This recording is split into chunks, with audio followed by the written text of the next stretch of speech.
Words create thoughts. They can create beliefs in our mind. They can create concepts. They can create emotions. They can create axioms, in our thought forms, and they can create actions. So we should be conscious of the words that we use, and we should choose our words wisely. Hey friends, this is Chris Jansen. Evil is the destruction of freedom. Welcome to the End Evil podcast. Just wanted to draw your attention to a couple great things you can check out when you're done watching this show. Pop on over to Twitch and check out Brandon Spencer's 24-hour, 24/7 live stream coming at you with truth, freedom, natural law, all the time, every day. Also want to bring your attention to Mondays. You can check out my good friend Crypt Rick on Revolution Radio at 6 p.m. Eastern, 3 p.m. Pacific. And now, I have a great show for you. Thanks for joining me. Please stop on by to endevil.life and make a small donation or share something from the website. Subscribe to the channels and enjoy the show. Check out the chemtrails. Oh, shit.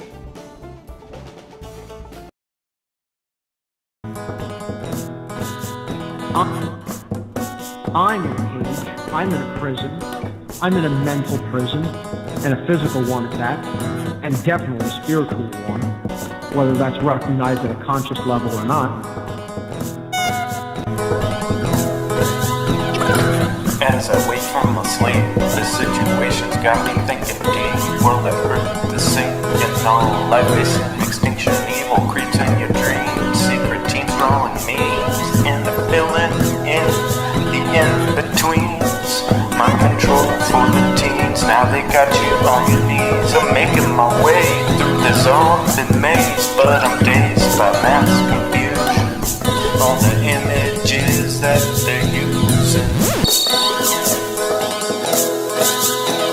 There's the race to the tip of the top of the pyramid. The pyramid. Calling in, to this low level of spiritual awareness, such that these methods can have any effect over us.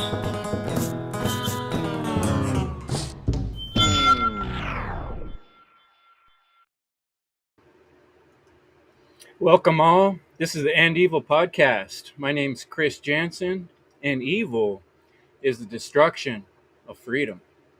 That's a quote from the book, The End of All Evil by Jeremy Locke. If you haven't checked out that book yet, I recommend look it up now and spend a quick day taking it all in. Because what's going on in the world is there's a big thing happening, and it's called slavery, and it's happening on a mass scale. It didn't stop when the chain stopped. It just moved to slavery 2.0 or 3.0, and it's more subtle now. And they control you with invisible chains. And mostly that's done through words and language, and in the form of propaganda, in the form of tricky word phrases. So we had a great chat last week with the One Great Work Warriors, in which we talked about etymology, definitions of words, and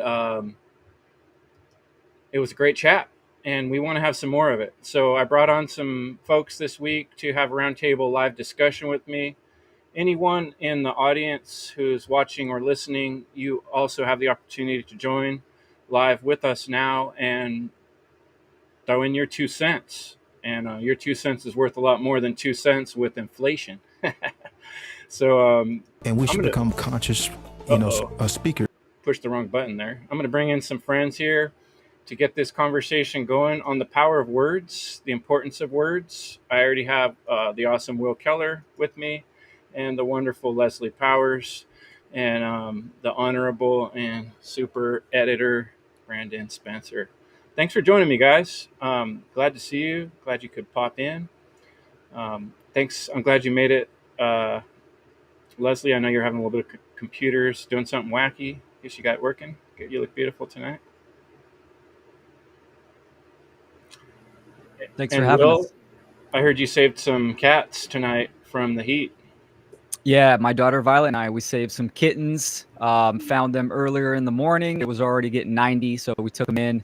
Mom wasn't around, and just 15 minutes ago, we kind of reunited the kittens with her mom. So successful. Right on. You're a hero in so many ways. I Well, Will, we appreciate you. got Fred with us. We got Derek, and we got Chris Nelson, all-star cast with us. So I'll let you.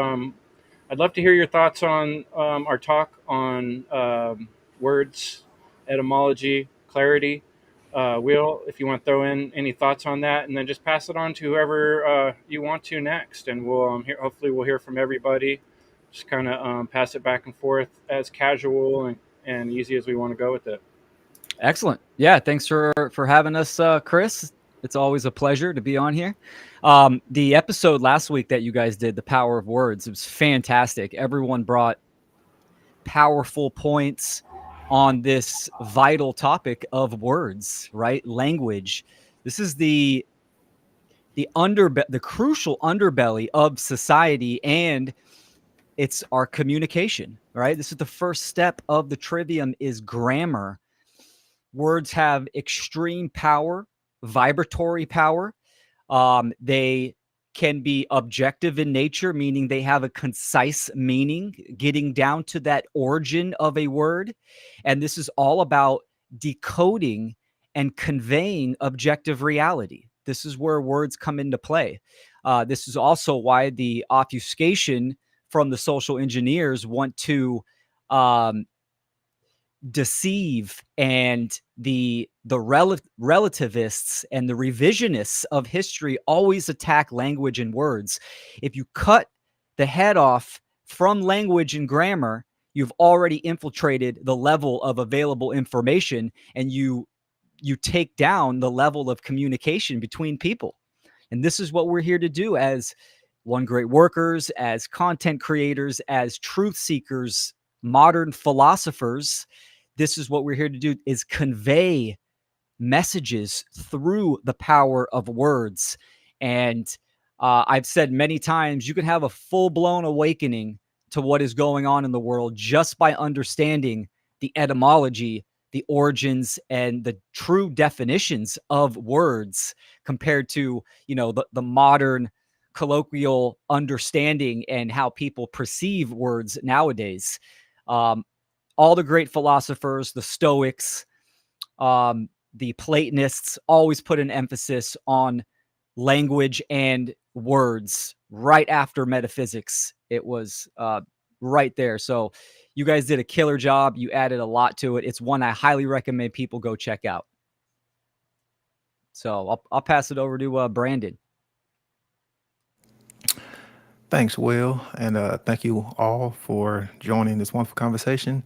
And I have to thank Chris Nelson because without his work, I wouldn't have not have come into those deeper understanding when it comes to language, words, and like the concept when it comes to symbols, because words are symbols, and the metaphysical aspect that comes with that. So I'm always proud to honor his work.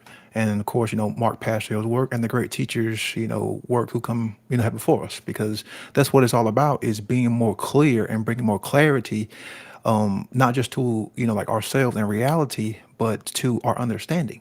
And one thing or one word that always brings clarity, when you use it, is saying the word no. And that's one thing that I wanted to talk about, because I talked about understanding the importance of the definition of words. But when you say the word no, you're taking a stand.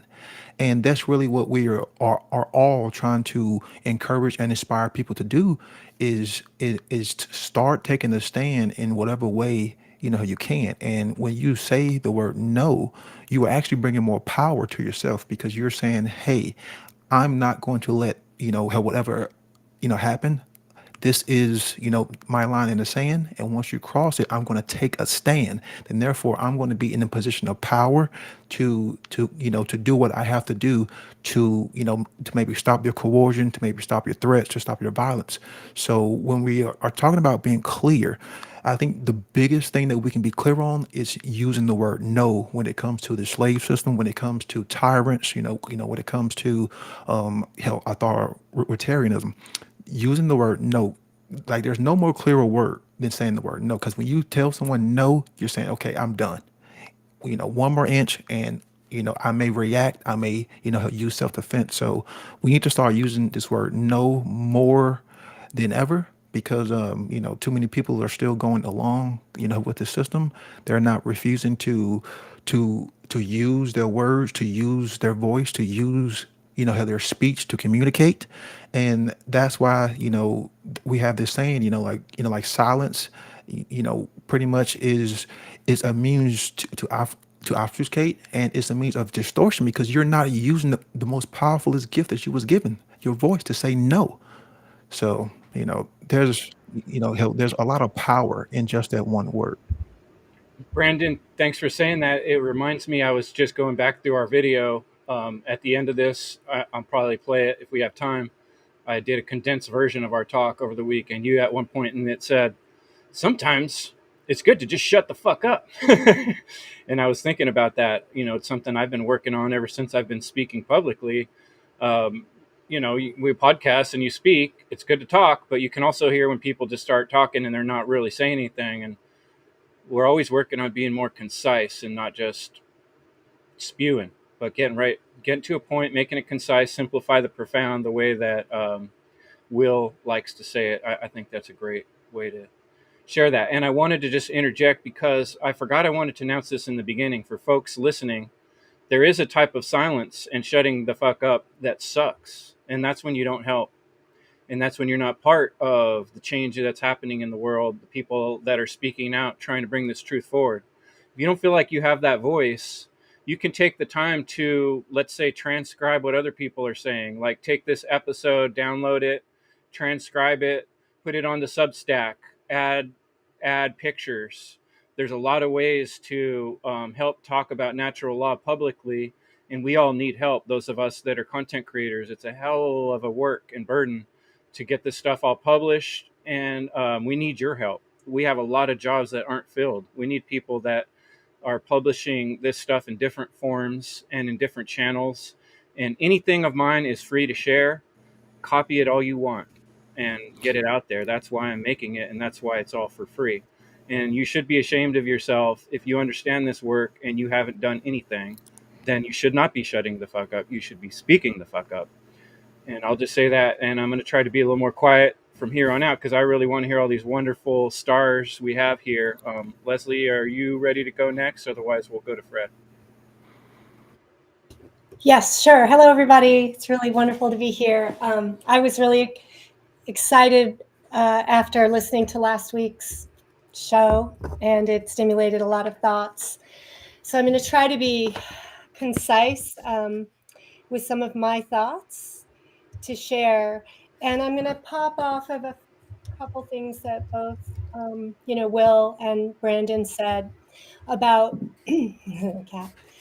The vibration of words and the power of words as a boundary. And I also want to, bring up that I think that we can understand the Hermetic principles through words.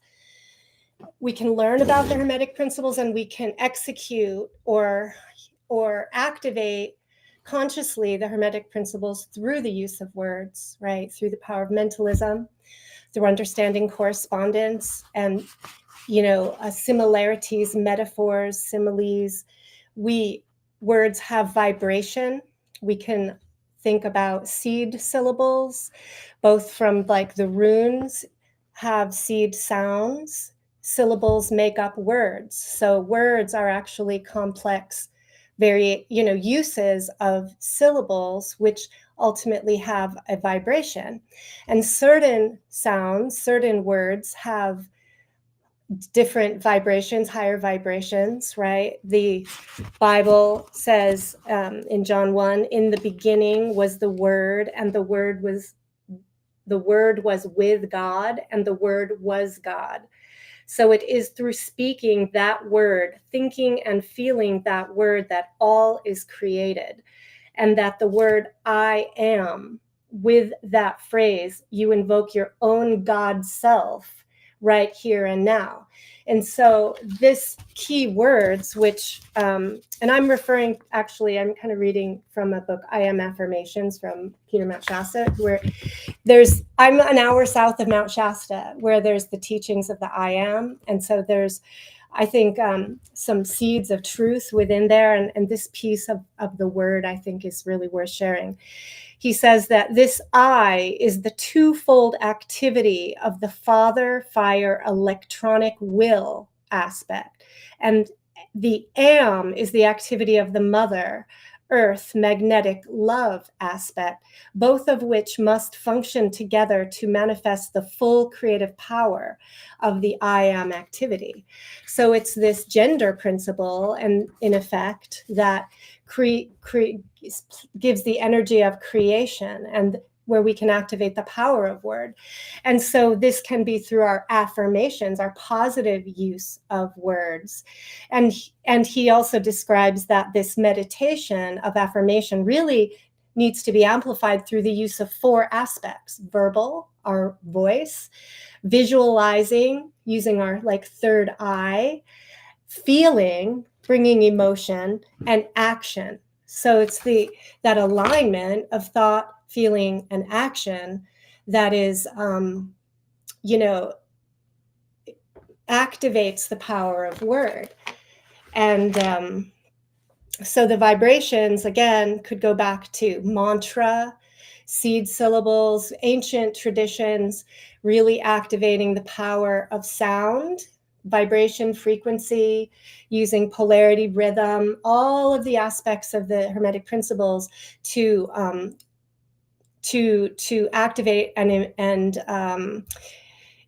increase our consciousness and our connection to the divine source, right, through love and the spirit. So that's all I'll say now. Fred, you want to go next? So thank you, Chris, for the invitation. By the way, I appreciate it. Words for me are magic. This is why we're using words as spell. This is why we are spelling the truth on our own words, on our own personality and character. So what I wanted to add is to add on Brendan's commentary. It's words are double-edged swords.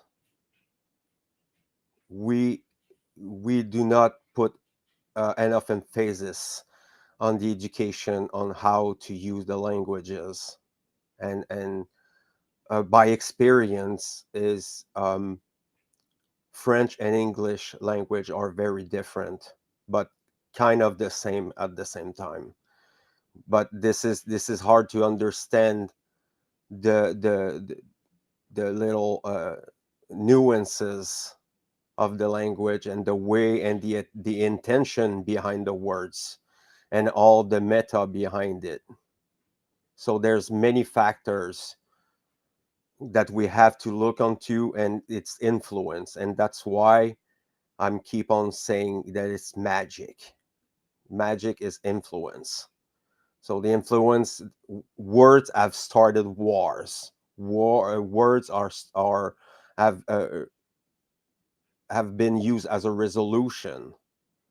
So there's 2 aspects to this incredible study that is the language as such, and we have to respect it and use it with humility, and yes, we have to be a fewer words when we're not doing the great work, when we're not doing it on the internet. We have to be careful about and not waste, because this is precious energy. Talking is using your force, your energy to project what you think, what you feel. So there's no separation there.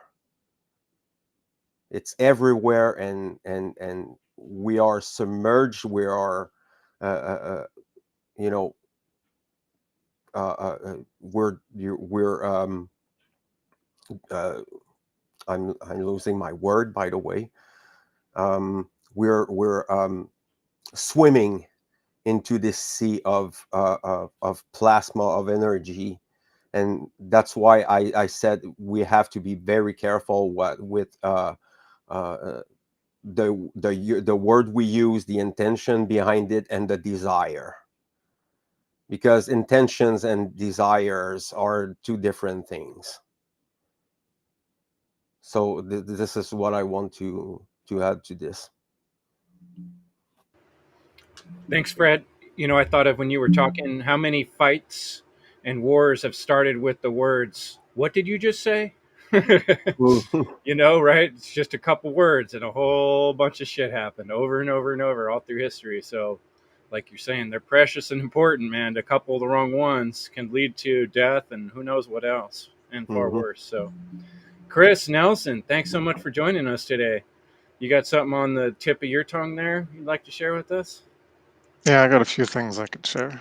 Right It's good on. to be amongst this Ennead of thinkers and speakers.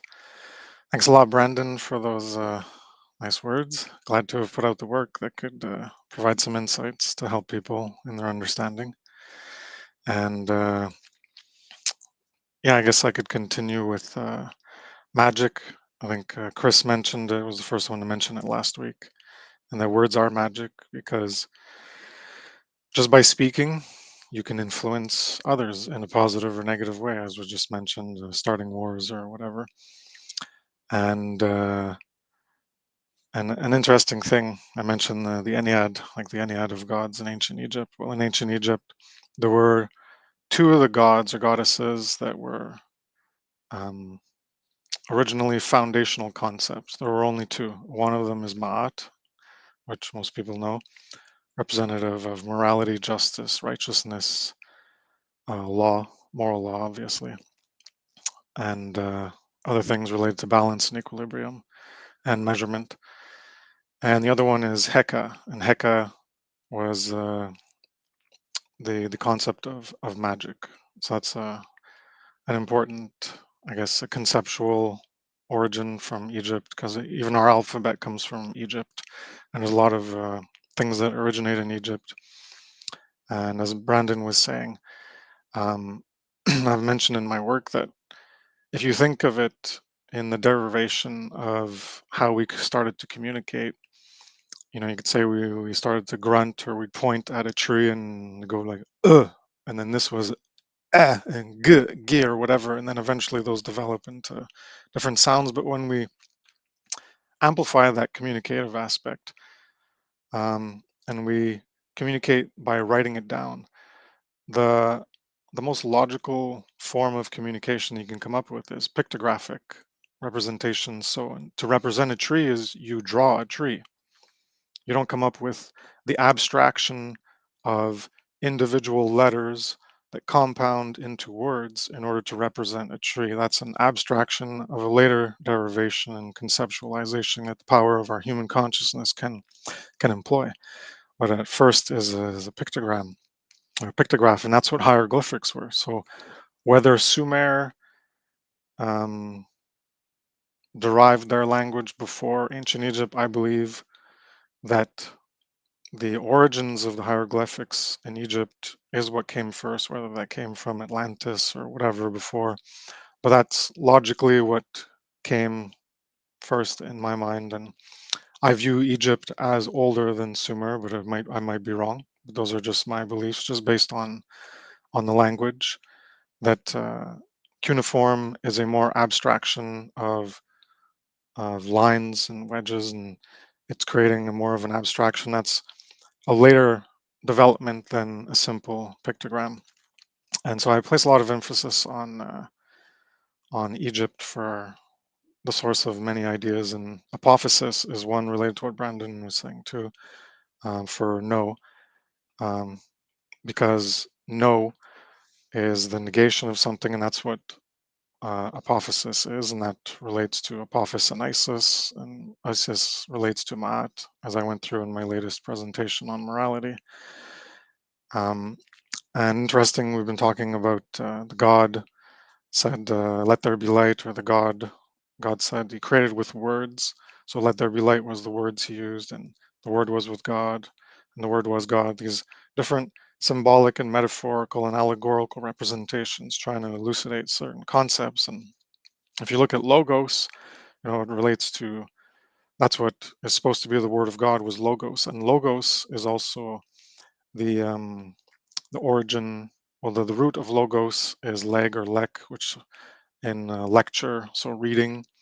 In French, the word for reading is lecture, so that's reading. And if you're giving a lecture, you're speaking. So these all relate to logos and this power of the word and this magical ability that we have to influence others and thereby affect and transform the world around us.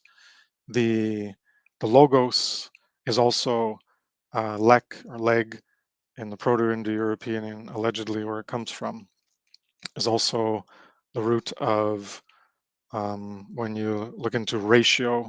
So that's like ratio one thing in relation to another. So that brings you to balance and equilibrium related to Ma'at, and calculation and reason and logic. It's also the direct origin, the root for logic. So all these things relate to thinking and our ability to engage in discourse and communicate with others and influence others. So it's speech and language is very powerful. If you think of where we are now and what we would be without speech, I don't think we'd be very far without speech and the invention of language, especially because that allows speech to carry on the memory that's only instantiated in an instant, and we can recollect things from the past.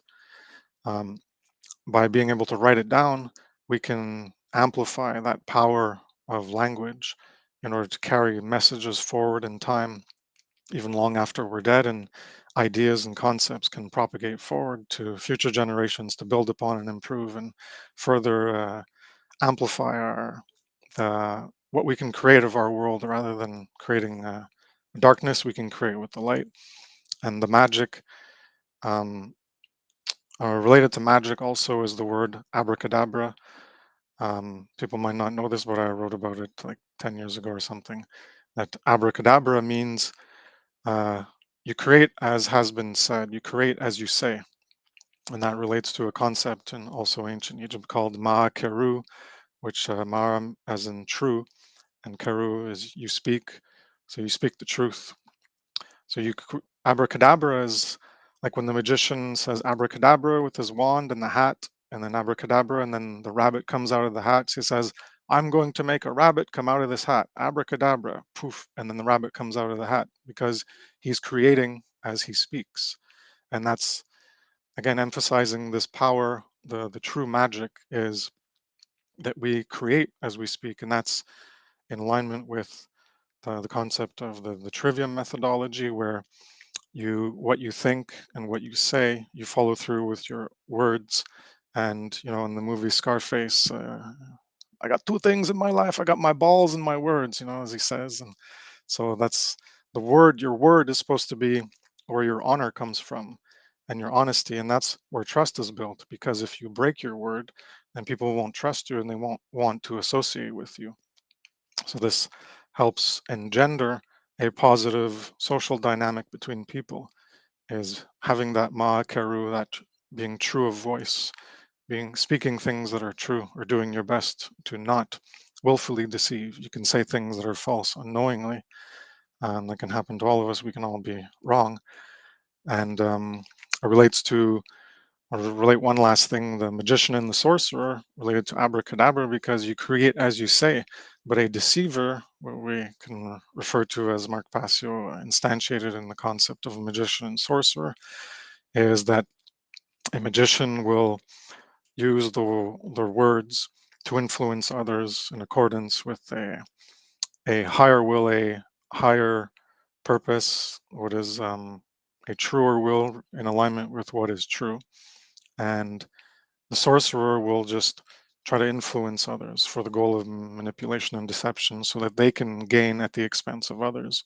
And so when you look at abracadabra, well, the magician is employing abracadabra, but the sorcerer is corrupting it because they're not creating as they say. They say one thing and do another. They're not in alignment. Their words are not in alignment with their actions. So I'll end it there. Pass it to Derek. Yeah, Derek, you did bring up abracadabra last week too. I remembered that in the video. You did a good job, but I like that other. What was say that again one more time, Chris? What where it comes from? The akaruk. How do you say that? Yeah, ma'a keru. So it's M-A-A. Ma'akaru. So that's the ma'at is truth, and then or reality or morality, and you have ma, which is just true or real or moral. So ma'a keru, and keru is K-H-E-R-U, ma'a keru, and that's true of voice. So it relates to abracadabra and all that stuff. Sweet, that's neat.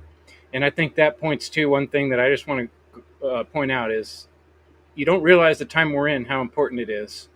But when you look back at the things that are influencing us now, whether it was Thomas Paine or Lysander Spooner, these people in time wrote things down or said them aloud or recorded them, and now it's making a massive impact on our ability to speak and share with others. So imagine what we're doing now is that important going forward for others. It's crucial. Okay, Derek, you're up, brother.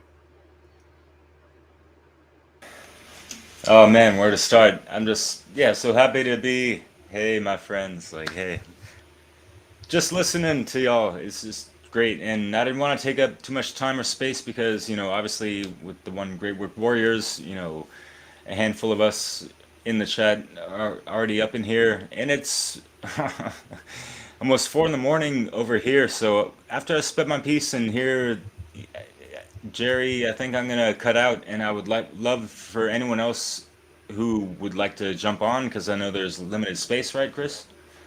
If they want to come on after I depart, please. I encourage folks to step up.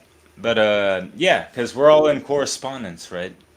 Take it back to that good old natural law, the second hermetic principle. And Leslie, I really love what you had to say, by the way, in running down some of that. And yeah, like what are we doing here right now? We're all in communication. We're all corresponding with each other. So yeah, yeah, I think I touched upon this in the last video, but just to reiterate, because it hasn't been said yet, so it wouldn't be redundant in this episode. As far as just like, yeah, like as above, so below, as within, so without, so what's in here? How is, our inner dialogue? How is the language that we speak to ourselves, first and foremost? And so it's just, from the micro to the macro. What is being rippled out from in here to out there? Because a lot of people are just projecting a lot of unconscious, illiterate gibberish, if you will, like those babies babbling in the land of Babylon, right, Chris? Like, as I mentioned before. And yeah, Will, I really appreciate you checking that out and what you had to say, like half an hour ago at this point.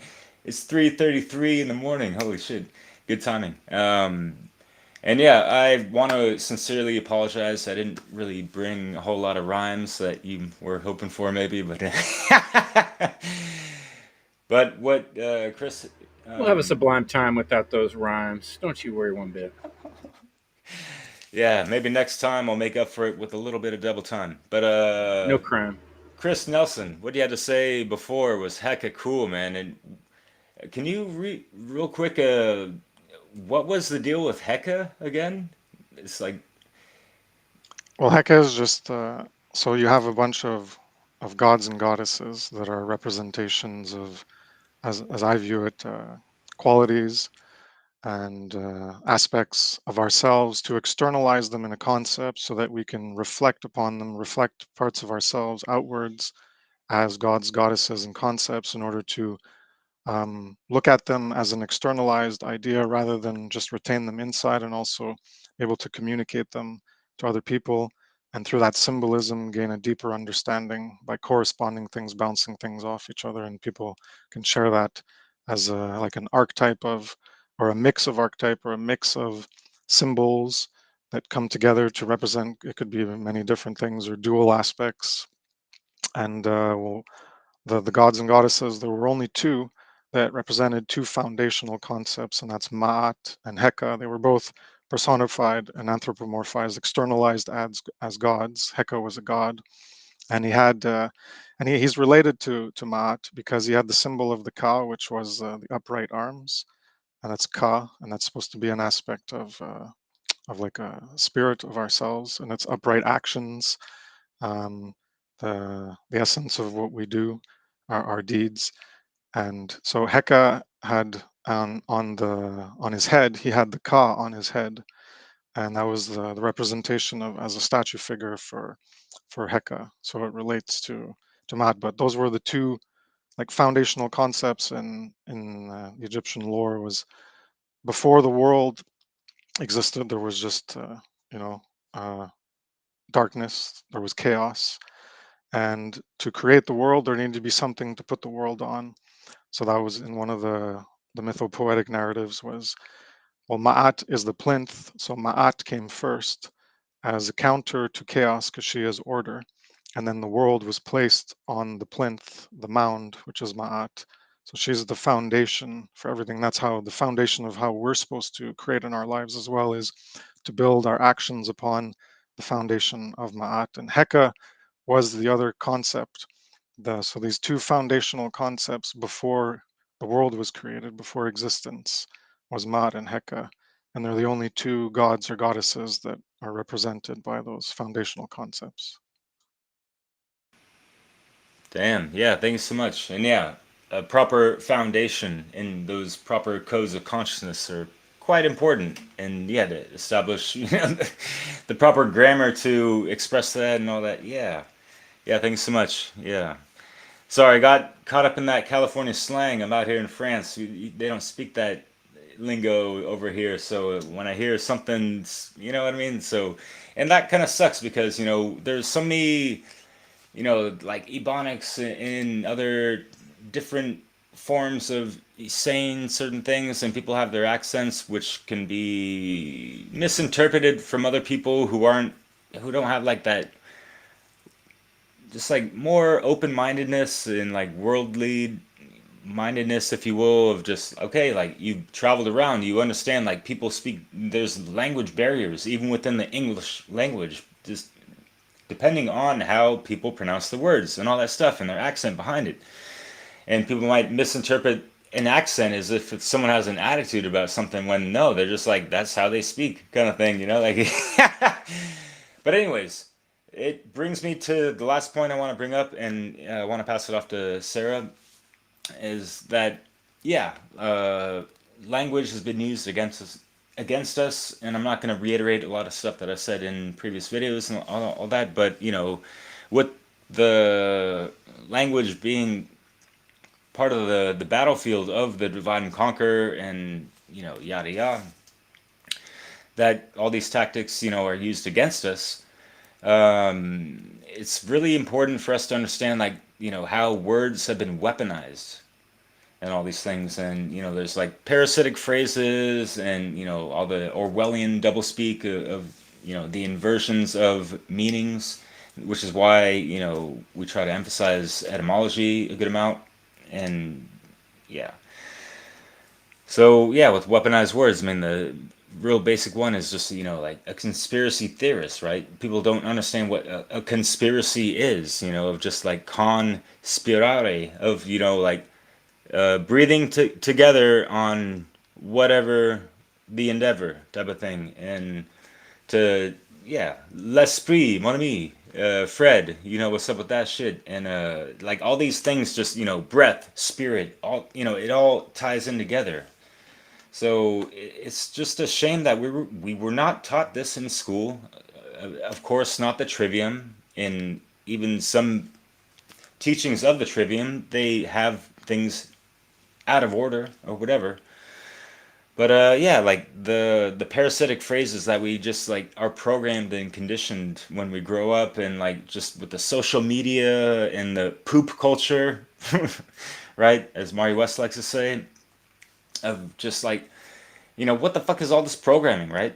And how our are we seeing people, interact with each other, and what are they talking about, and like their train of thought transcribed, through their vocal cords, and what's coming out of that based off of what they saw on TV the night before, and this and that. And you could just see certain patterns and certain, like even cadences of speech. Even in movies, you see, like, movies and the writing, it's all like based off of, what the fuck's going on in Los Angeles and all that shit, right?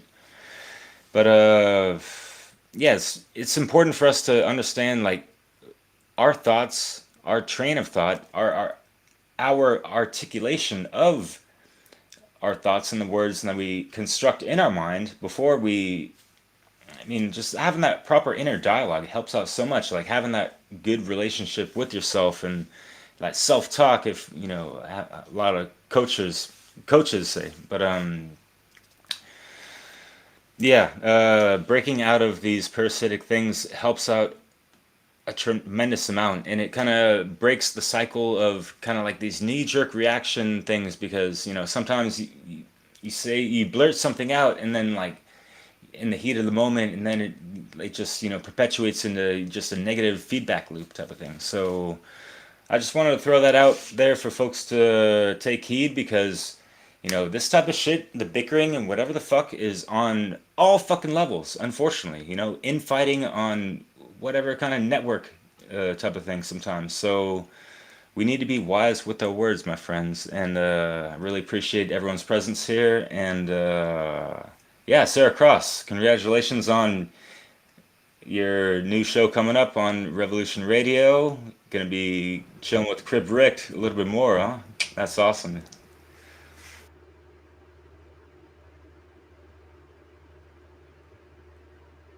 Yeah, thanks, Derek. Can we hear you, Sarah? Say something. Hey, Oh can you yeah, hear you're me? coming in. Cool. Let's hear from you. You got something you'd like to share about the words and what everybody said? Thanks so much, Derek. By the way. Yeah, thanks for inviting me. And I don't know a lot about what I could add because I would have said everything all of you would have said.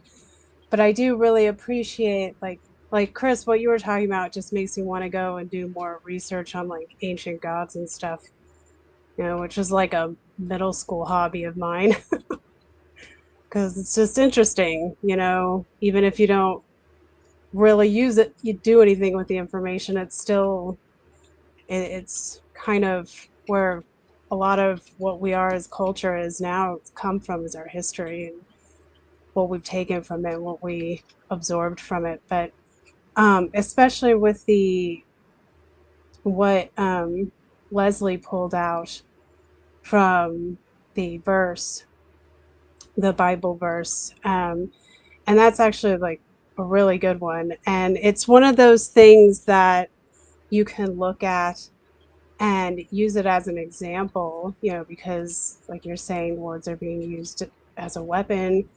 And it's very easy to do that when people don't understand how to speak properly or understand what they're saying when they're speaking. They just blurt stuff out, out of context without thinking. So even using the power, or I wouldn't even call it a power, I'd call it a skill set to practice of thought, emotion, and action with just your regular daily lives and using it as like a normal thing, whether you're speaking or not, builds up the skill of being able to, think and speak properly and use it properly. So, Like a yeah, thought I mean, entrepreneur. huh? Like your own thought entrepreneur. We think of entrepreneur as only being, in the field of finances, but you have to entrepreneur the way you think, and they don't teach you that in school. Sorry to interrupt You you, but just, that you inspired me. no, that's okay. It's just, channeling the inner detective discernment within yourself, and really thinking things through before you really put something out there, because even once you've said something, you've said it, And once you've written something, you've written it. I mean, you could take it back, but once action takes place, there's really just history written. You can't really take an action back. So you want to be really thoughtful or really particular and just clear about your thoughts and emotions. And too many people are out there going emotion action instead of thought, emotion, and action. They're missing the first most important. That's the I am. That's the mind. That's where it starts. So, I mean, everything else I would have said or I would have agreed with. And the only other thing I would add, if you guys want me to later on, I was looking at some history, some ancient history of origins of language and the written and spoken word. So, but I can leave it there for now. Fantastic. Thank you, Sarah. Yeah, we can circle back to that. Um, Jerry, did you have any comments off of what you've just heard you wanted to pop in on? Too many, but I'm practicing being brief. Real quick, Sarah, Jerry, sorry to interrupt. If James wants to pop on and there's no room, I'll allow that to happen for sure. I think there's still a spot. Oh, is there? I don't know. Let's ask him. If James, if you're out there, let us know if you're able to get in or not. All right, but Jerry, continue. Sorry to ruin the flow on that. no worries, brother, man. Shit, 3 a.m. in there. Crazy man, doing the great work. So, yeah, I was gonna ask you, Sarah, how long will it take you to break that down? Because you got me curious now.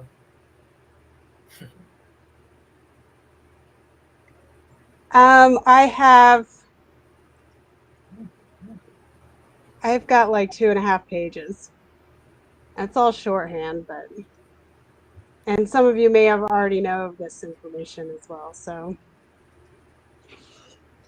All right, we'll circle back to you, I guess. Yeah, everybody made great points. I think action is what really rung out to me. That's something I'm working on. It's just taking the action, not being hesitant, and definitely aligning the thoughts, emotions, and action, right? But I actually wrote some things down earlier today as I was watching a sales video on YouTube, and it had to do with words. So I'll share that. Um, Basically, it had to do with our belief system. So people believe, for example, I'm not good at blank. And I think what we have to do is turn that around, that phrase, and say, I am not good at blank yet. And then like start working on the change the phrases, your mindset, because it starts in the mindset. Hey, James. So that's just one point I wanted to make. Destroy the belief systems that are dangerous. And so I guess you have to pay attention to your thoughts. And I guess working hard on working smart. Working smart, because if someone is really good at words, you can also be good at words. You just have to practice. So that's something I wanted to share. I think that like was related to this conversation. So yeah, super brief. What's up, James? I'll pass you the baton, the speaking stick. Hey, on that note, Jerry's a perfect example. You can go back to our One Great Work Warriors meetings and presentations that we've been putting out for more than a year, and you look at his first times, and you can tell Jerry was really struggling with getting in front of that camera and speaking clearly and everything because it was very new to him. But he forced through, he pushed through, and got better and better. And now, like, he's doing an excellent job being concise and coming up with good things to say and having bullet points. And so he's a testament to how possible that is in a very short time. Thanks, Jerry, for your like willingness and encouragement to keep doing the work you're doing and getting so much better at it. I really appreciate what you've done. I'm super proud of it. Thank you, brother. James, thanks for joining us. I'd like to hear a little from you, and then I have one uh, post I want to share from YouTube and kind of get people's thoughts on it. And then after that, we'll come back to you, Sarah, if you want to share us a little bit about the history.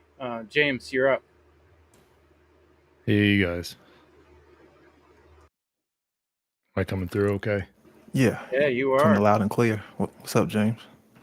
I missed probably 30 minutes of what was going on, and then I remembered the stream was happening, so I decided to crash the party. So excuse me if I'm repeating anybody, but so the topic is power of words. I wrote down a little blurb here. Speech is the most powerful tool. Okay. Words and written language carry a vibrational energy that has the power to change hearts and minds. All good ideas are communicated through words, both spoken and written. All bad ideas are communicated similarly. The battlefield of the mind, okay?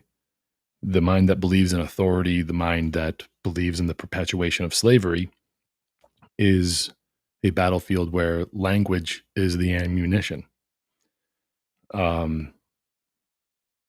This train of thought led me to think about the first iteration, the first language to ever create a word that meant freedom. It was Sumerian text and I believe it's pronounced Amagi or Amagi. It's AMA-GI. They created this word freedom because they needed to find a way to describe the thing that was stolen from them when they were enslaved. Before this word was invented, this is just how their society was. They didn't need the word because that's just how it was. So when we talk about the power of words, man, what a powerful tool, weapon to be able to create something to describe the thing that was stolen from you, and it just kind of makes me really upset when I start thinking about the way that, especially on online forums and different platforms and whatever, the way that speech is being suppressed and censored, because this is the most peaceful way for us to remain in a condition of any sort of condition of freedom, even if it's a very, very small amount of it that we have. We're not totally in total enslavement yet, and hopefully that day never comes. But if we're not allowed to speak and communicate good ideas, then it will happen. And as far as anybody out there, and you know me, I'm always a little combative, but as far as anybody out there that thinks that people like us, all we do is talk, well, yeah, that's good enough, isn't it? Because this is how we reach people. This is how we make sure that the ideas of freedom and liberty, they don't die on some real bloody battlefield. And like I've already stated, through the communication of all these great ideas, we really do a fantastic job at preserving what little freedom we have, and possibly even helping it grow and expand for future generations. Maybe we get to enjoy a little bit more of it in our lifetimes, but preservation of freedom for future generations is an extremely important thing to keep in mind. When I think about the Kybalion, one of uh, the opening phrase of the Kybalion is, it was just on the tip of my tongue, but it's something along the lines of, "Oh, don't let the flame die out." Something along those lines. I'm trying to remember exactly what it says, but I'll paraphrase instead. And what that means is that that work, the Kybalion or any other work, was written down as a way to preserve that knowledge, so that way the future could have access to it. Every single invention that has ever been created was first an idea, and then those ideas had to be communicated out into the world via speech, illustration, written word, and then actually created and manifested into reality through the use of different tools and materials. So not only is the words important, but communication also have, I guess, is a huge implication with even the term words, right? But maybe I'm being a little long winded here, but I just wanted to come in and say something along those lines and tell y'all that I've been thinking about y'all a lot lately, and I'm glad that a lot of important people, a lot of people that I consider important, are here in the same room tonight. And I'm glad to see all of you. So.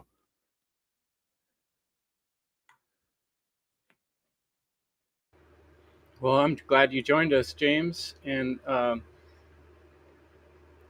there's a lot to um, what we're trying to do, because there's a million ways to get lost and confused. And we can see this web of confusion on the net in everything we do. And there's constantly all these words being splattered all over the screen. And some of them bring up emotions, and people take things the wrong way, and all this type of thing. And with all the difficulty we have communicating with people, this is a very important topic. So one thing I wanted to share is there was when we posted the One Great Work Warriors episode last week, there was someone who came on, the couple people commented that I thought were interesting comments, and one in particular I wanted to put out there because I thought it might stimulate some of your guys' thoughts. And so I'm curious what anyone thinks about this. This was Nemo Jones. He said he was going to try to be here tonight, probably wasn't able to make it. I think it's a he. And it says here, I'll put it in the thing. What are the best examples of words that have changed meaning over time? I'm very curious about this, as it seems so perilously close to relativism and even nihilism. Is there meaning or only meaninglessness? And in context, someone else had posted before that on that same channel about how words, it said, thing is, there's no correct definition, as word meanings can change a lot over time, short or a long time.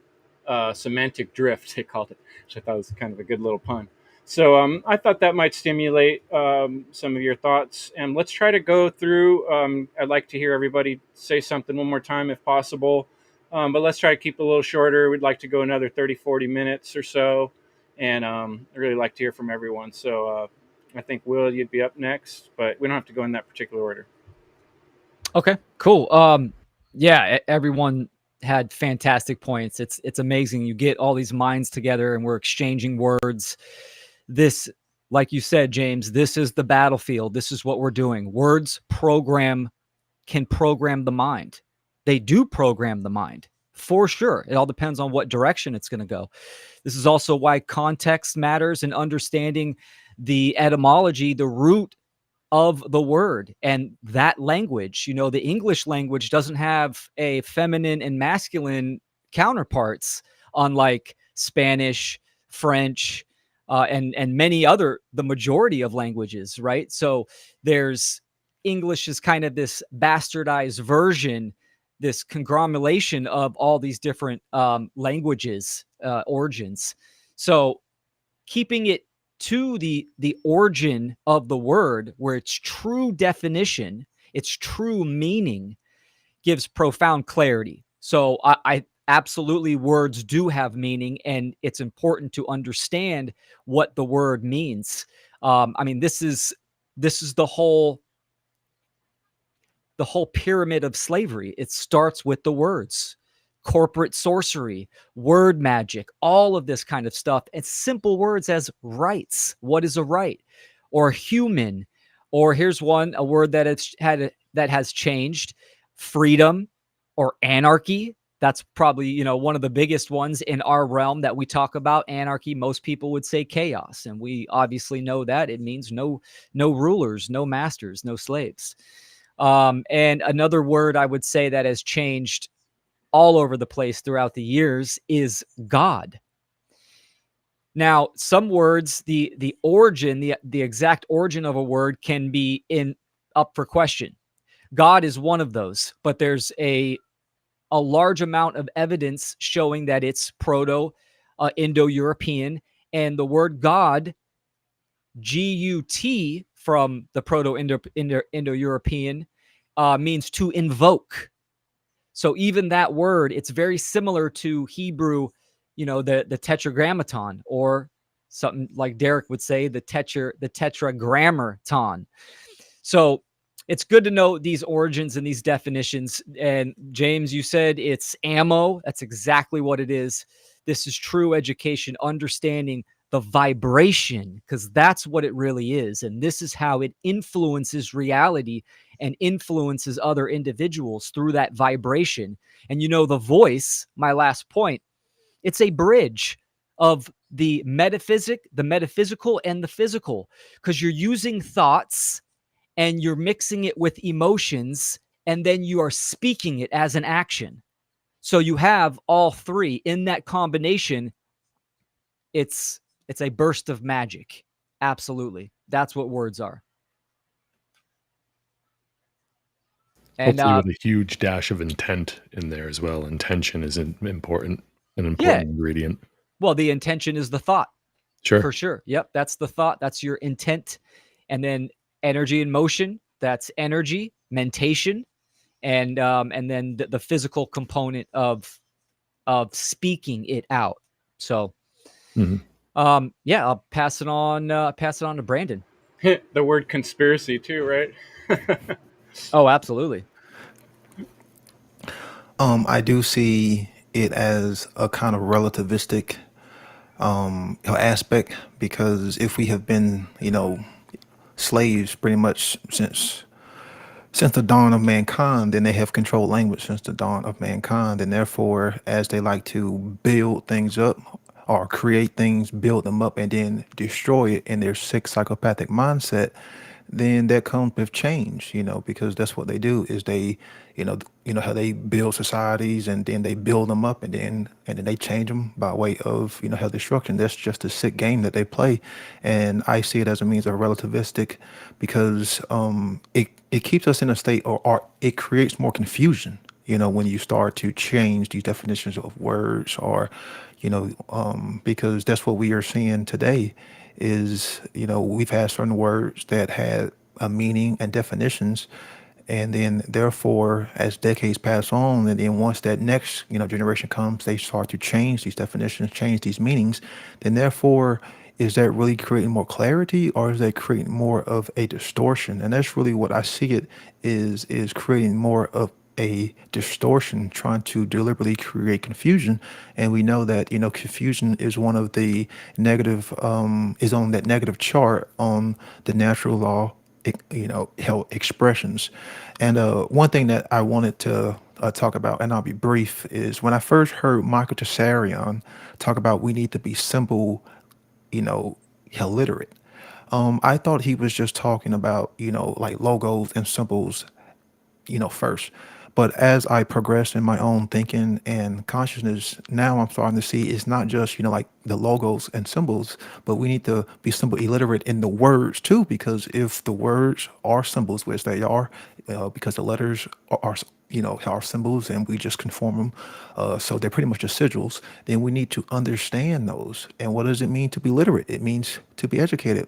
Well, what does a symbol mean? It means to cast something out, to throw something, held together. So the things that we cast out with our vibratory, energy, with our voice, with our words, with our communication, our speech, our language as a means to communicate, we need to be educated in what we say. Therefore, we can bring about the best, results. And then therefore, we're not creating unconsciously, because when we are symbol, illiterate, then we are creating consciously. So I'll pass it on to Leslie. All right. Gosh, that's such great points that they're all integrating together in my mind.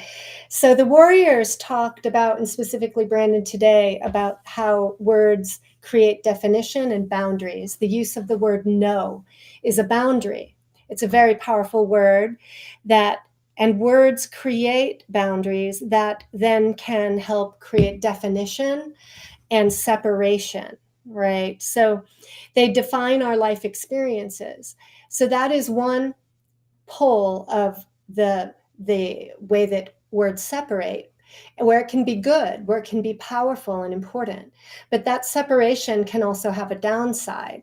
So words can separate people, words can separate us inside ourselves. So they can take us or things out of the awareness or the context of our interconnectedness as well, our interdependence. So, for example, a tree doesn't exist without the sun or the soil or the water. The richness of all the elements determines the robustness of a tree. A tree doesn't exist by itself, right? And it's the same with people. So we have this polarity, and that can be manipulated and used against us. So when we talk about mind control and the idea of division, and division being used through words to divide us within and between us, among us, it's that dark sorcery. And so with like satanic ritual abuse or trauma-based mind control, there's a manipulation of words through the understanding of psychology in dividing people's consciousness, right? And planting seeds of through words to a part, to a fragment of a person. And it's through words or other kinds of signals that then open up that consciousness to create behaviors, right? Often that are not coming from a person's true will, but that have been programmed and fed through the use of words and the division of our internal mind. So this idea of integration and understanding oneness while also understanding the individual, right? And the value of every sound, every word, right? And being aware of it. Rick brought a point last time about, he said, kind of pointed out this irony. We are saying you can't really change the definition of words, but that's what people are doing. That's what people are trying to do. And that is the delusion. That is the sorcery. That is what creates the distortion and the confusion that Brandon's talking about, that then creates further division. So there's danger, right, in our lack of awareness, our lack of consciousness, and our lack of integration within ourselves and among each other or between each other. So I'll stop there. Go ahead, Fred. When it comes to exposing the walls of the prison and all the collaterals and all the things that have spawned from the underbelly of ignorance, what we have to do is rebuild, and using language as a healing tool, and have it, and in the context of shadow working or introspection, we have to relearn how to communicate with ourselves, and taking boundaries and respecting. And when we have, and it's all coming back to the principle of correspondence. So if we want to better the communication and fortify the network between people, because it is a network, it's just because it's energy, then we have to treat ourselves well. We have this inner conversation that people have. Yes, we have psychic noises and ego driven thoughts that are trying to break us and make us stop or abandon what we're doing. But we have to fight against this voice, this inner voice that we have inside of us. I know most people have it. We still have it. I'm even after years of shadow working and changing my dialogue with myself and working to the grammar and the vocabulary. we still have to struggle because we never suffered enough. It's incredible how much wasted energy is happening even on social media, even with the people you're working with. There's a flow of this is a stagnation of even here in Quebec, particularly. I'm going to take it as an example. They are always oversimplifying the language. This is the reform that they're doing. They're taking the powers from people. It's the ability to communicate, and being right and being truthful, and not wasting words, not wasting energy into egoic endeavors. We have to. This is only a matter of care. This is what we have to learn: how to care for our language, care for our brothers and sisters. And the only thing that we can do now is being careful for what we wish for. We want to build on shaky foundations, or we want to build back on better grounds? Chris, Well said. you're on, brother. Thanks much, Fred. I was just showing this good post we just got from our friend at Co-Create Vitality, Cavalia, and she was talking about the yoga mantras and chanting that help reprogram the word spells. Something you said, Fred, that really struck me is the preciousness of our time and energy. And you're saying, like, don't waste it. Like, there's people that will just jump on a chat or thing and just spew out some weird negative comments. Like, why are you wasting your energy and my time and my energy if you don't have something productive or constructive to say? Why? Don't waste. So It's a mirror point. into Thanks their for internal chaos, self. right? Yes. Internal chaos and confusion on what they're doing with their time. They have no idea. Yeah. And be impeccable with your word. Thank you, Leslie. The 4 agreements. That's a beautiful quote to bring up. Anybody else want to pop in on that topic that we've been discussing? Like how the words have changed and. Yeah, I had that written down real quick. I mean, USA, all the way. But by the way, I'm not a big fan of the word soccer, even though I understand some of the meaning behind it, and they were kind of skittish about the British and all these things. And it's like, like we broke away from we're trying to get away from the crown. We're trying to hold it down over in this new town or nation, if you will, right? And yeah, I understand some of the historicity behind that and some of the motivations to change some of the wordings within the English language. We're talking about English. We're all speaking this language, right? But yeah, that's just like a silly example of just like sports, right? They, invited some and invented some new, bread and circus for, people to be entertained by up until this day. And now there's like fucking, I don't know, like all sorts of weird shit. But anyways, so sometimes, yeah, like we might have been there before, or just okay. So words change over time.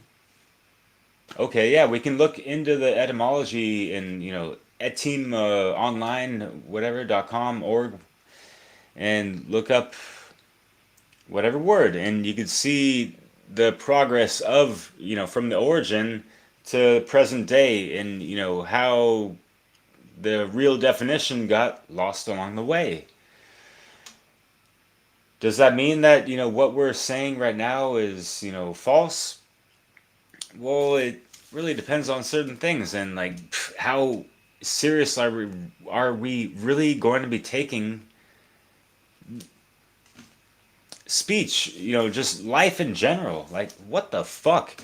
People want to invent whatever the fuck and identify with whoever the hell or like invent whatever fucking pronouns these days. This is out of fucking control. It's fucking bullshit. And I'm fucking so I'm not tired of it. I'm not sick of it because I don't manifest those types of words into, calling myself like I am this. No, I'm not. I'm fucking fed up. Like my patience is lost with the utter ridiculousness. And like, if people do not understand how bad shit is right fucking now, wait till AI augments this shit, tenfold in maybe not even a fucking year. So please, people, like, step your fucking life game up, yo. Straight the fuck up. And it starts from right fucking here. The first eye to recognize and realize, like people be living real lies that they tell themselves on a daily fucking basis, fuck. And, based off of, whatever language or lack of that we were, brought up and educated into, whatever, right? So that's my little rantish thing keeping me awake at this time of the hour. Thank you very much, Chris. I skipped you. I'm sorry. I had to let that off my chest, but yeah. You said something, Derek, that reminded me of something Chris was saying with the words. You can imagine way back people first just pointing at things, going ugh, ugh, right, and then of course there was a period of time where ugh became ugger, and then ugger became the tree hugger or whatever. You know what I mean? Like it obviously has to change over time. Like, but that doesn't mean we don't understand where we're at in that process. And that's the part of it where the more you take a little time and pay attention, you learn the differences. Just like any skill or trade, you learn to look closer and learn the differences between one thing or another. Where you stand back as a beginner, it's just a bunch of the same, and that's true of anything. But yeah, Chris, did you want to jump in next? One example that I always remember on what can be regarded as the etymology fallacy. That's just because something was originally described, and etymology doesn't mean that that's the actual, like, we could say, etymology is the true meaning of words. That's what the word etymology means, but sometimes it fails. And just one example to keep that in mind, to not always be like die hard over it, is go look up the word oxygen. And if you go look, I don't remember what it means, but it has nothing to do with like the molecule or the air, has something completely unrelated. So that's just one example of, the changing meaning of words. Yeah, sometimes like freedom, anarchy, they change. It's to limit our understanding. And that's the bad thing because, the limitation, if you limit the definition of words, then you're limiting people's ability to understand the world. And Philip K. Dick has a quote: the basic tool for the manipulation of reality is the manipulation of words. If you can control the meaning of words, you can control the people who must use the words. And that's what it relates to what Fred was saying, because if they're trying to simplify things, um, that's what 1984 was about. That was a big theme in 1984 with the Newspeak. Mm-hmm. And another quote by Ludwig Wittgenstein is, the limits of my language means the limits of my world. So if you can't define things, and if you can't speak about them, if you can't reference them with a word to communicate about them, then you're not really going to be communicating about them. And if you're not aware of certain things because you don't have the words to use them, you're not aware of certain concepts, then that whole aspect of reality will be shut off to you. And it's all thanks to language and words that we're able to gain insight and knowledge of these things. And one thing Fred brought up is the simplicity. So we often think of simplification, keep things simple. KISS keep it simple, stupid, or keep it simple, silly. But you think of making things simple as being better, because it's simple is less confusion. And in a sense, yes, but there's a dual aspect, because you keep it simple, it's easier to understand at the moment, but it's not going to bring you that greater clarity. See, we think of simple as opposing confusion, but we also see confusion opposed by clarity. But when you keep things simple, you're not bringing in that greater clarity. So initially a simplification is a good way to introduce something to, like, say, whet the appetite, to tantalize the intellect, and maybe have it pursue greater depths of understanding of something. But you always need greater depth, greater detail, because the detail is where you get that greater clarity. So there's this play between simplicity and avoiding confusion, but then it also keeps you confused, because if you don't go into greater detail, which takes you away from simplicity, you're not going to get that greater detail and that more profound understanding, because that greater detail is that the more detail you have, the more you're able to see, and that brings that high definition, that HD view, and that clarity of what we're going to look at.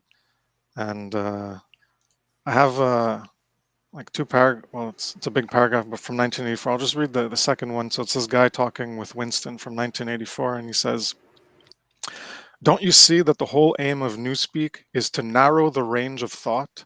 In the end, we shall make thought crime literally impossible, because there will be no words in which to express it. Every concept that can ever be needed will be expressed by exactly one word, with its meaning rigidly defined and all its subsidiary meanings rubbed out and forgotten." So this is what the goal of Newspeak was to narrow the range of thought. And again, if you can't think of certain things, like what we have in the censorship of our current era and has existed for thousands of years, those in power want to censor and control what people can even think about and even discuss.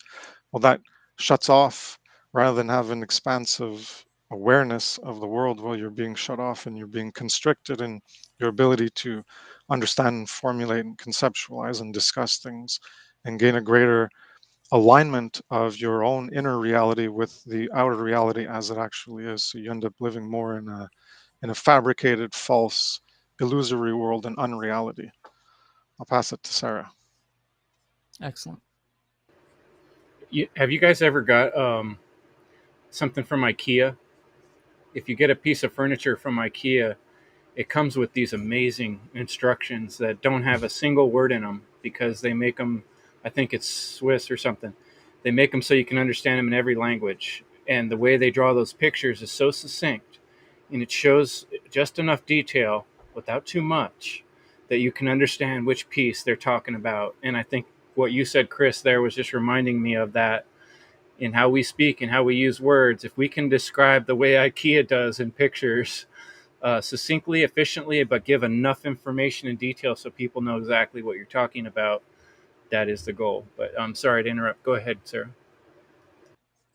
Um, well, I agree with everything everyone said, but I wanted to try and answer the question that the guy had. Bill the part, I mean, the examples of words, Will and Chris gave some good examples of that, but you could just list and list and list the words of words that have changed their meaning. And really, it's not something I don't think people should focus on too much unless they are going into history and really looking at the history and the evolution of these things, because the parasite class controls all the publishing companies, so they can put in whatever definition they want. So it's almost irrelevant, when you're looking up definitions or whatever. You have to kind of go through history.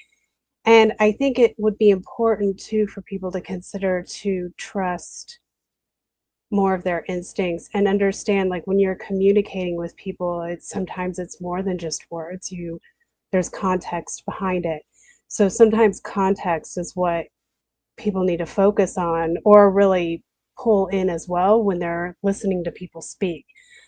And context matters. You could say a whole sentence, like you could tell somebody I love you and not ever speak a word of it.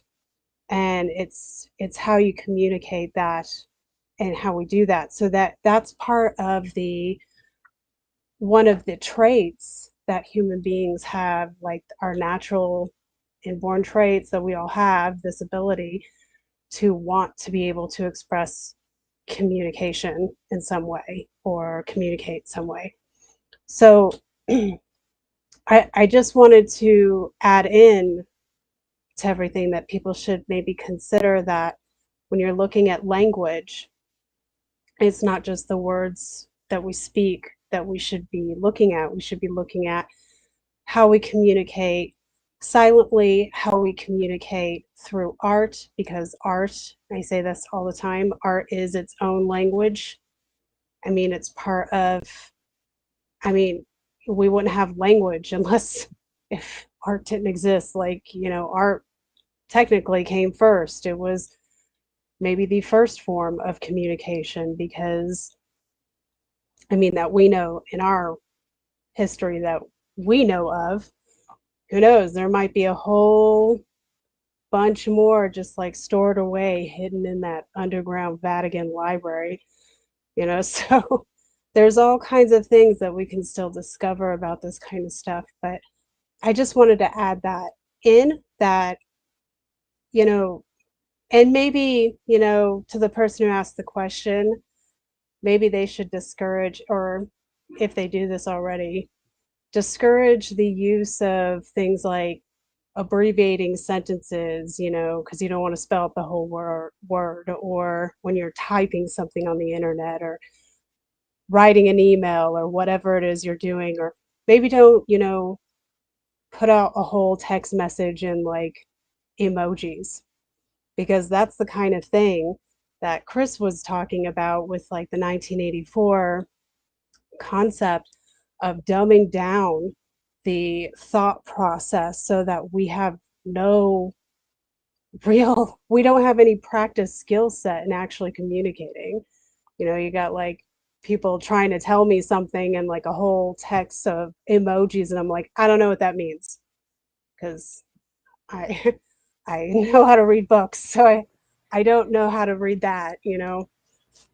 So it's I just wanted to add that in, and I'll leave that there. You know, Thanks, Sarah. It is art too. Learning to speak eloquently becomes an art form. You watch someone who's a really good speaker on like a TED Talk or something. You're like, damn, I'm inspired. So it is an art form. Go ahead, Will. I was just going to interject because Sarah sparked something. Cursive. They don't teach cursive in public school anymore. My daughter knows cursive. I try to practice that with her all the time. AI has a hard time translating the cursive, how it's written. And this used to be kind of, especially in America, it was a uniformed style of writing.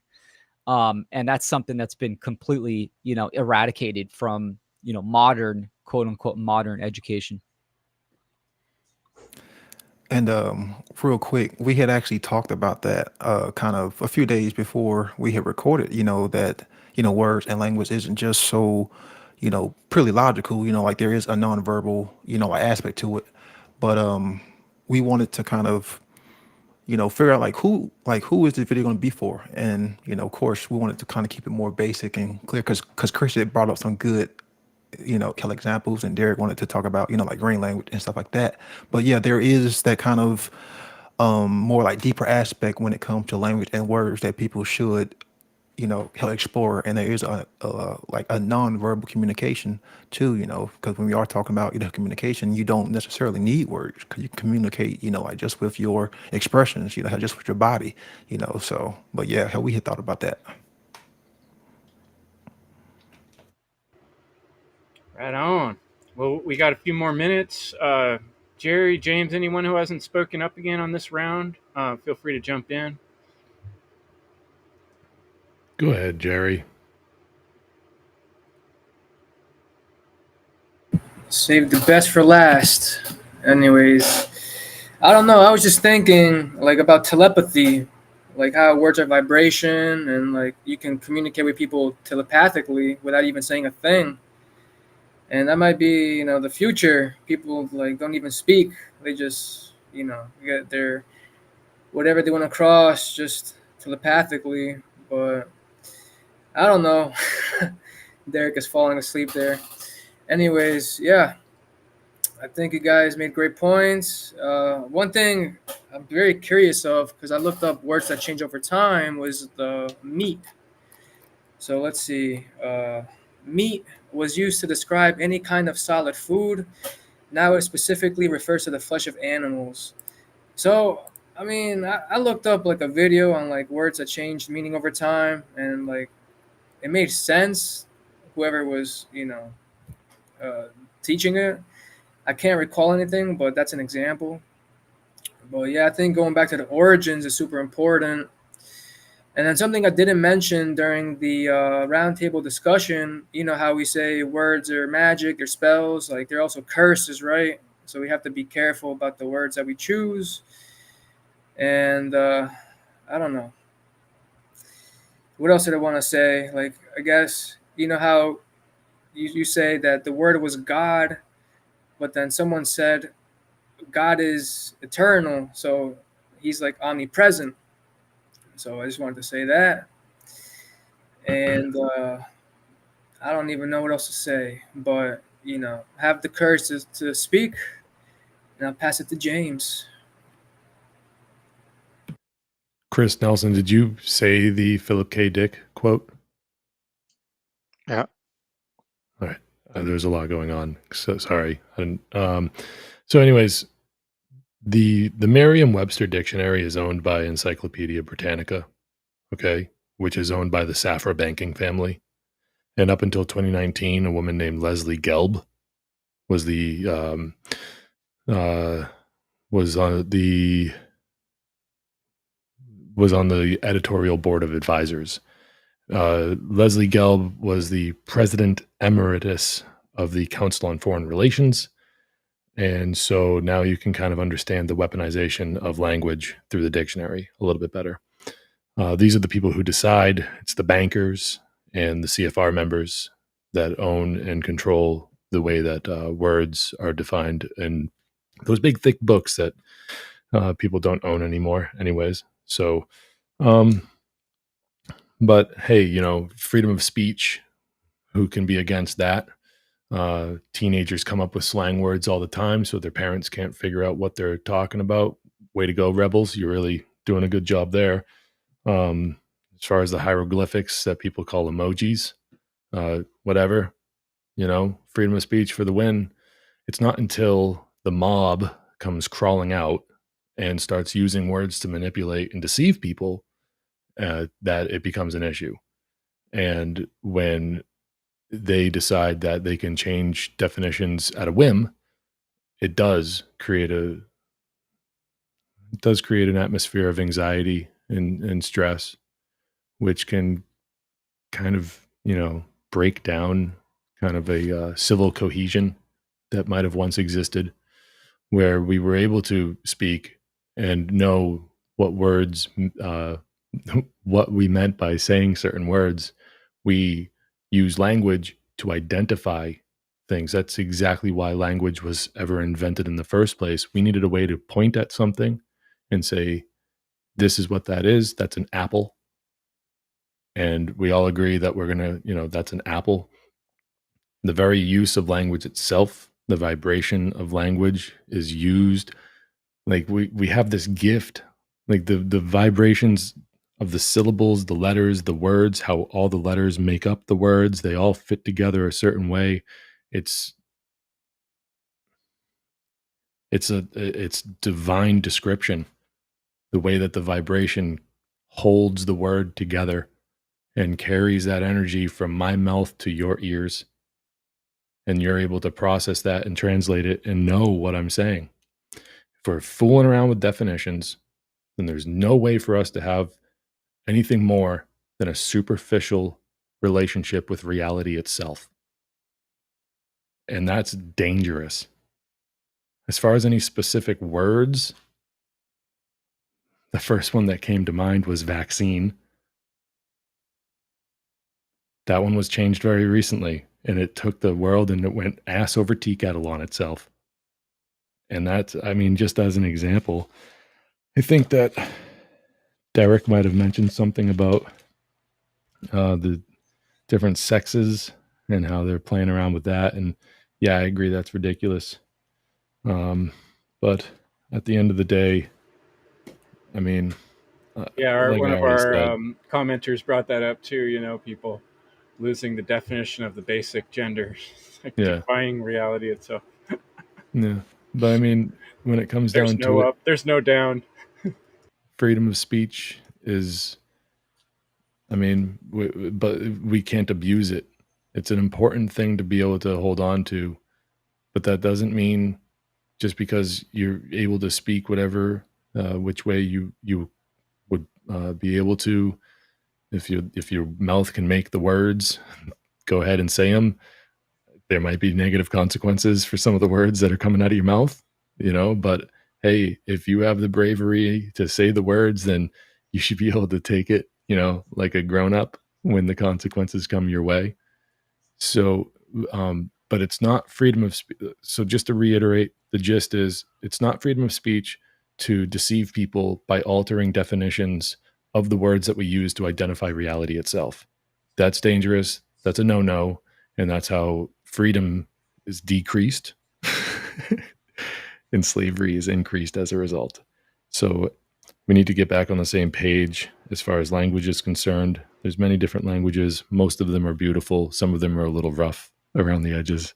But again, freedom of speech. Woohoo. But yeah, I think that's it. I was trying to look up, there's a famous story, James, of some king in history who had a lisp, and then supposedly that affected Barcelona. the whole language going forward. Looks like there's some disagreement about who that really was or how true that was. It doesn't matter though, because we can just see that happening. Someone with enough power and clout uses a certain set of words, and everybody else starts repeating it. And it kind of brings me back to the Smurfs. You remember how the Smurfs used to call everything Smurfy? And pretty soon, like Smurf is like 80% of their whole language. Let's go Smurf over there and Smurf some up Smurf. It's like pretty soon, your whole language has become super limiting, and Mhm. there's no way to uniquely describe things and differentiate things, and there's a lot of confusion possible. And I think that really highlights what almost everybody said here in different ways, that we gotta basically put our mind and our hearts into this process of how we speak and which words we use, and are they in context. And then there's the practice and skill of getting better at that. And so we're trying to encourage everyone out there, because this is the thing that will or will not make the difference in the future of human freedom and human slavery, is whether you and I and those around us choose to put the time and energy that it takes to speak clearly and communicate carefully, so that other people can understand these things and we can work out the differences. And I would say the last important point I would say is, there's a tendency out there to think like people think you have to know. And there's only very few things we really have to know. We can have a lot of things in our head that we don't actually no, we just keep it there. We consider it. We say, well, that makes sense to an extent, but I don't know beyond that. Let it be. Your mind can hold on to many, many things. And in ancient history, we have stories of people that could recite a whole book out of memory. And we've lost some of those abilities. Is that due to all the shit they're spraying in the sky? Is that due to the breaking down of our language? Is that due to the chemicals in our food? I don't know. But we need to work on restructuring and rebuilding our ability to have minds that contain a lot of things that keep us from being limited. And we can see through the veils of all of these shortened, truncated words that are put together in a certain way to new speak us into doing what they fucking want us to do instead of what's moral. And I think what James was really saying in the end there is, be honest with your words. When you fucking lie, you are destroying freedom for everyone, including yourself. So that's my last thoughts. And I'm going to play a video as we end this episode, so we can all just kind of sneak out on our own time and leave any comments. But if anyone had something they were still hoping or dying to say, feel free to jump in now. I know you had some stuff prepared, Sarah. If you want to share some of that now, I'd be open to that. Well, it's not a whole bunch. It's really just the history. What I think I might do is actually write an article and Right on. send it out to anybody who's interested. But one of the things that I was able to pull out really quick was it, starting with the spoken language, not written, was, I think it's the oldest is Sanskrit, which is from 5000 BC. Or no, not the oldest. I think it was Tamil, and then Sumerian, of course. Three of the oldest. And then there's like some literature, some actual written literature I actually discovered, just looking that up, called the Thalakapiam, which I'm going to look a little bit more into. But it's a collection of writings that was all like grammar and poetics and, context, how to speak, like putting it together, as sort of a baseline kind of, how to put information together. And like a lot of our ancient information, like books and stuff that we have, are written in that kind of way as a teaching tool in order to. So I found that all really interesting. But I think I want to do quite a bit more research on this now too, and like pull out, some of the stuff you guys said as well. But I wanted to just say, like what James was saying as well, that, and what everybody's saying, and anybody who's listening, as just like a last thought for me, is that we shouldn't throw out anything as far as communication goes. And I know there's a lot of people who are doing that, especially on the internet, and miscommunication is just ripe everywhere. And everybody wants to get triggered or, over this thing or that thing. And I don't think that we should, even though, you've got a parasite class controlling a lot of these things that we would be using as some sort of guide to teach us something. At the same time, that's all muddied, that's all corrupted in this way and that way. But you don't want to throw the baby out with the bathwater. You have to understand that, you know, the parasite class didn't come before reality, that came first. So we want to take what information is there, because, and then, channel that inner Dick Tracy in all of us and investigate what the reality of what a definition is, or how to use a word, pulling out the context or symbology, or like the meaning of the symbology, or whatever it is, use the resources that we have, and dig and dig and dig, and don't throw the baby out, when instead of just going, oh, so like this handful of stuff is like a total lie, so let's just throw it all out, it must be all lies. That's not the case. So that's a lot of the problem that I see with communication in general. So I just wanted to add that, like, what, because I agree with James that freedom of speech is utmost important, and we need to protect that, because it's the only thing that we can really give our children, is the right to enact, their thoughts, emotions, and actions, and give them freedom, and freedom of speech, and freedom of choice, and all these things, they come together at the same goal.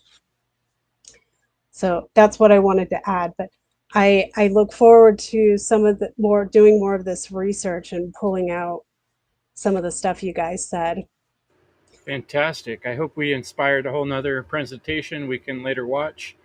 And I hope people that are watching this now or later are inspired. Please share this episode. And each of these people speaking here has work that can be shared. Connect with them on Facebook or Instagram. I know Sarah's on Facebook a lot. And Chris at evolveconsciousness.org.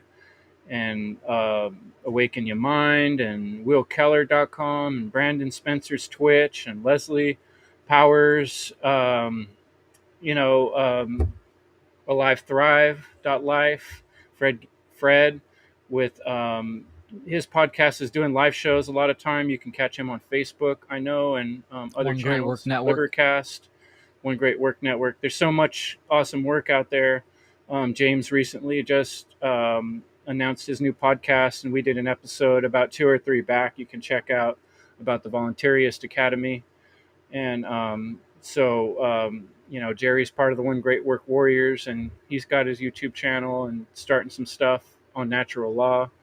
So, be inspired and get out there and do this. I'm having all these people on here to speak because I find it more powerful than my voice.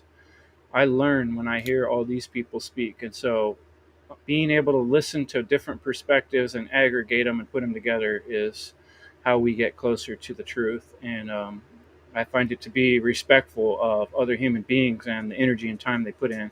So thank each one and every one of you. If I didn't mention you, I'd super appreciate your work and involvement and words. Thanks for coming. Appreciate you, Chris, and everyone here. Thanks, Fantastic. everyone. Yeah, Likewise. thank you, everyone. Thank you, Chris, for hosting. And I help. Bye, everybody. Yeah. Peace. Good night. All right. Much love, y'all. What up, Angela? Words create thoughts. They can create beliefs in our mind. They can create concepts. They can create emotions. They can create axioms, in our thought forms, and they can create actions. So we should be conscious of the words that we use, and we should choose our words wisely, and we should become conscious, speakers.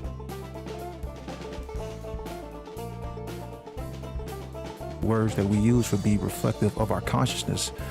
So the understanding of words at their root level is key. And when we have the incorrect definitions of words, because like I said earlier, words create thoughts, words create beliefs, words create concepts within our mind. So if those definitions are incorrect, that's going to create incorrect thoughts, incorrect axioms, incorrect beliefs. And that's where the distortion comes from. So the truth is not about distortions. The truth is not about contortions or manipulation.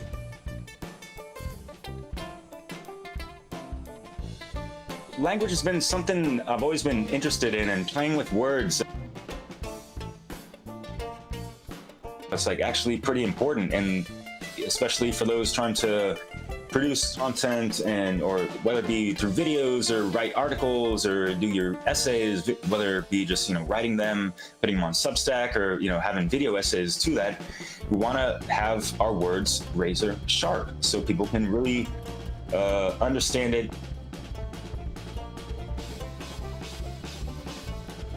We're trying to sharpen our swords, S words, take the S off of, the sword, and you have words. And we got to understand that language is the battlefield, and the dark occultists have, done this for eons.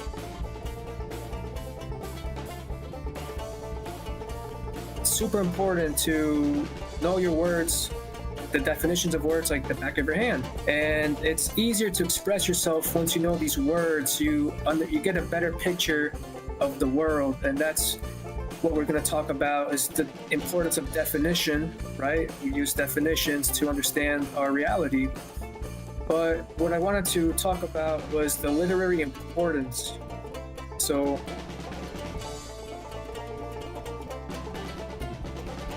we have to read.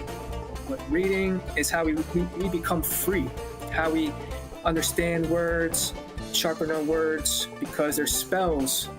And this brings me to the last roundtable discussion we had, where Brandon talked about white wizardry. So we want to use our words for good.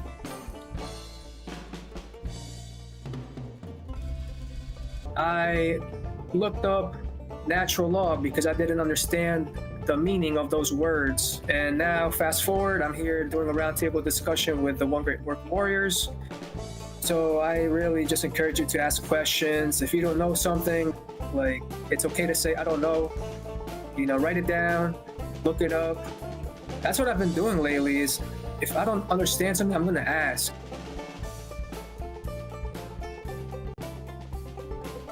A definition has the potential to provide clarity. At their best, definitions act like a compass, providing a lost reader with several potential directions from which to proceed. For listeners, words are not just what the dictionary says, so just reinforcing, please read etymology. It'll really, empower you.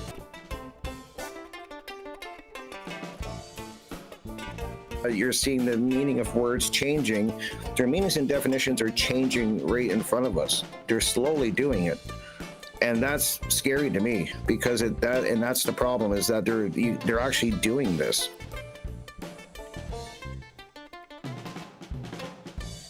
Because the one thing I do know is that words are powerful.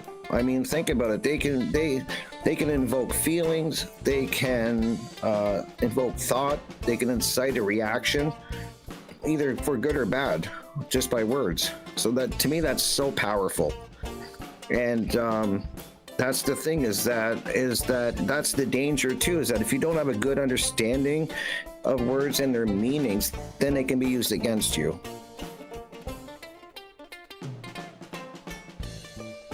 And this is the problem, is if we're all assigning different meanings, what do you have? You have what we're talking about, in my opinion. Yeah, confusion. And these are things like maybe when people first starting out, learning the etymology of words is definitely part of the waking process. When you say, wait a minute, that's fucked up. That's what that really means. It's like, wait, how come I didn't know that? I love words. That passion, words are fun. And when you start getting into this, you start seeing all the connections and similarities.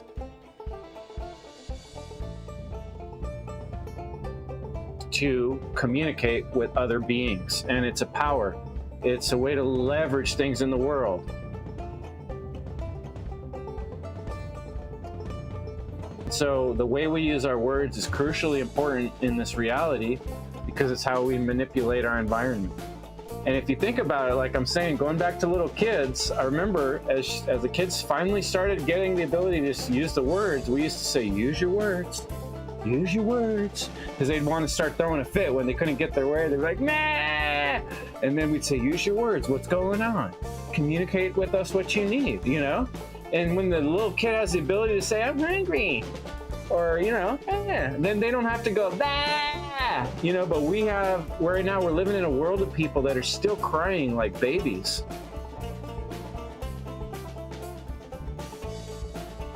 Not really having a control or understanding of the power of the syllables in their sentences, and how each individual piece of every word is a jewel that has a history and a context, and you put them together different ways and it means different things.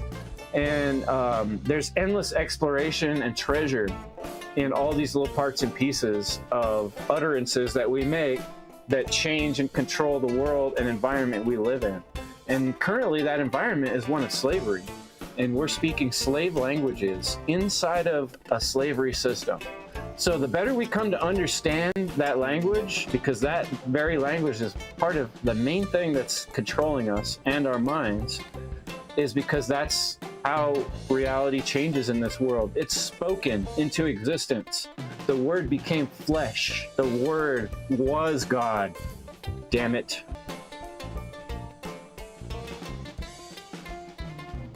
When we're talking about language, we're dealing with, like we said, words, we're dealing with speech, we're dealing with conversation, we're dealing with communication. So we are talking about, the tongue and our vocal cords, because our words are vibratory pieces of energy that go out into existence. And that's why I say is we should be clear and precise with the words that we use. And I'm all the fan of shutting the fuck up. I think that's something that a lot of us need to practice and think before we speak. Every word that we have, every word that we use in all of the language it encrypts something. It is representative of something in reality, in the objective world. Doesn't matter if it's a noun, doesn't matter if it's a verb. We are talking about something. And that's why we try to communicate these things. That's why, when it comes to speech, when it comes to language, we are the only ones that we know, human beings, that are capable of it. So it shows the higher states of consciousness. It shows the higher states of awareness and the responsibility that comes along with this tool. So grammar is the inventing and the combination of symbols, because words are nothing more but symbols. You know, symbols are a representation and a decryption of things in reality. When it came to understanding the importance of language, of literature, because we are trying to describe things, and that's what man has been doing since day one, is trying to make sense of things. So when Rick talked about everyone having their own interpretation of words, that in and of itself is why we are in the position that we're in, with all of this confusion, all of this ignorance, all of this distortion. Because if I'm, saying, well, this word means this definition toward me, and you're saying this definition means that toward you, how can we communicate? How can we harmonize? How can we come to understand? You can't. We're talking about words that were synonymous with morality, good, justice, and natural law. And the reason why this was so is because things that was considered higher in elevation, that pointed toward the sun, they were considered upright. They were good. They were moral. Because again, the sun was always associated with knowledge, with light, with higher states of consciousness.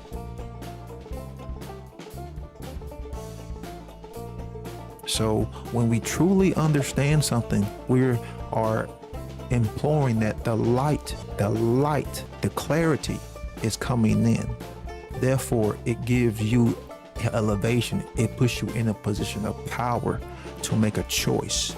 It puts you in that position of power so you can make that correct choice, hopefully the moral choice.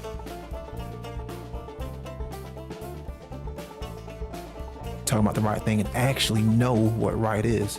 So, having the correct understanding of these words is so important, because without that, and I'm going to keep saying this, we will be ignorant of the objective world, we will be ignorant of ourselves, and we will be ignorant of natural law.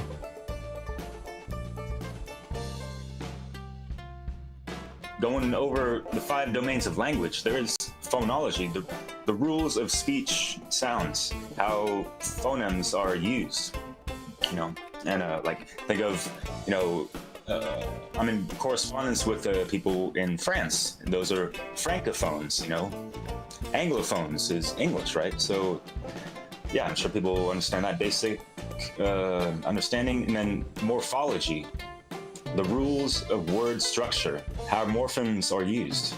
And then we go to syntax, the rules of, how our structures of sentences are formed, right? And then you guys mentioned semantics, right? The rules relating to the meanings of language.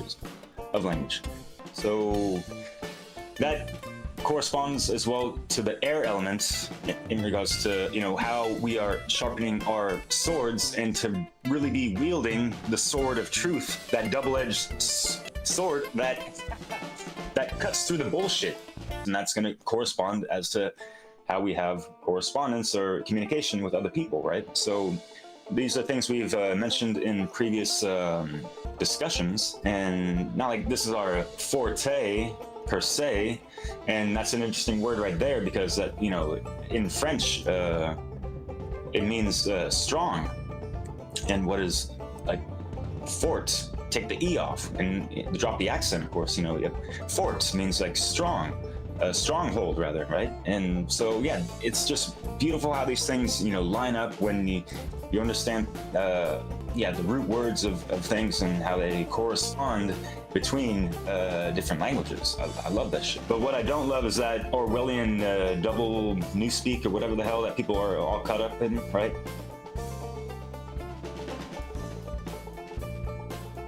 Like the language, we got to keep going down these trails and beating up these words.